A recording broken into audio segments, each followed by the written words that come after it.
उन तमाम मासूम लोगों के नाम जो कुछ भी खा लेते हैं। सुनिए, सुनाइए, कोई सादा और आसान सी चीज़ पकानी है जो जल्दी पक जाए। क्या पकाऊं? कुछ भी पका लो, मैं तो सब कुछ खा लेता हूँ। अच्छा, फिर खिचड़ी पका लूँ, रायता और सलाद के साथ सादा सा खाना हो जाएगा। खिचड़ी वो थोड़ी सूखी सूखी हो जाती है।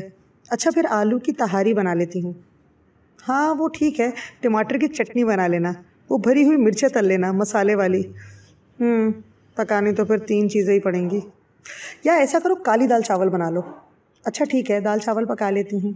सुनो, इसके साथ प्याज टमाटर की तली हुई चटनी भी बना लेना, मज़े की लगती है। रात का बचा हुआ सालन भी होगा, ऊपर से डाल कर खाएंगे। उनके मुंह में गोया पानी सा आ गया। हाय, सादा खाना, सादगी पे कौन ना मर जाए या खुदा। इतनी चीज़ों की बजाय एक सब्ज़ी ही बना लेती हूँ, भिंडी या तोरी। रोटी पकानी पड़ेगी, लेकिन चलो खैर है। हाँ ये भी ठीक है, भिंडी पका लो, साथ में पंच दाल पका लेना, तुम बहुत अच्छी पकाती हो। ये तो फिर 2 चीज़ें हो गई, और आटा गूंद के रोटी भी पकाना होगी। या अल्लाह, ये खानों के इम्तजाज। सिर्फ पंच दाल ही पका लूँ? आपको पसंद है, रोटी से भी हो जाएगी, अचार के साथ। बेचारगी अब अरूज पे थी। हाँ दाल पका लो, तड़के वाली।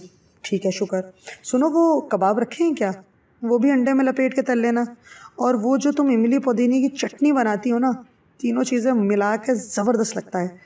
कबाब, दाल, रोटी, इमली पुदीने की चटनी। हद है भाई, ये सादा खाना है। मारो मुझे, मारो।